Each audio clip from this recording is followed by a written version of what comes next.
ഓർമ്മയിൽ പീലി പെറ്റിരുന്നു, അന്നു ഞാൻ പൊട്ടിച്ചിരിച്ചിരുന്നു. അന്നൻ മഴവില്ലിനായിരം വർണ്ണങ്ങൾ നെയ്യാനെനിക്കു കഴിഞ്ഞിരുന്നു.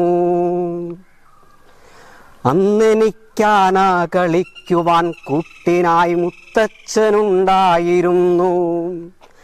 അന്നെൻ്റെ കാതിൽ കഥകളോതിത്തരാൻ മുത്തശ്ശിയുണ്ടായിരുന്നു. പടിയൂർ നാട്ടുകാർക്കെന്താണ് സിനിമയുമായി ബന്ധം എന്ന് ചോദിച്ചാൽ ഇനി എല്ലാവർക്കും പറയാനുള്ളത് ഞങ്ങളെല്ലാം സിനിമയിൽ അഭിനയിച്ചവരാണ് എന്നതാണ്. അവരെയാണ് ഞങ്ങളിപ്പോൾ പരിചയപ്പെടാൻ പോകുന്നത്. കണ്ണൂർ ജില്ലയുടെ മലയോര കുടിയേറ്റ മേഖലയായ ഇരിട്ടിക്കടുത്ത പടിയൂരിൻ്റെ ഗ്രാമഭംഗി ഒപ്പിയെടുത്ത് ജോഷി വള്ളിത്തല കഥ, തിരക്കഥ, സംവിധാനം നിർവഹിച്ച ചിത്രത്തിലാണ് പടിയൂർ നിവാസികൾ ഒന്നടങ്കം അഭിനയിച്ചത്. ഒരു നാട്ടിൽ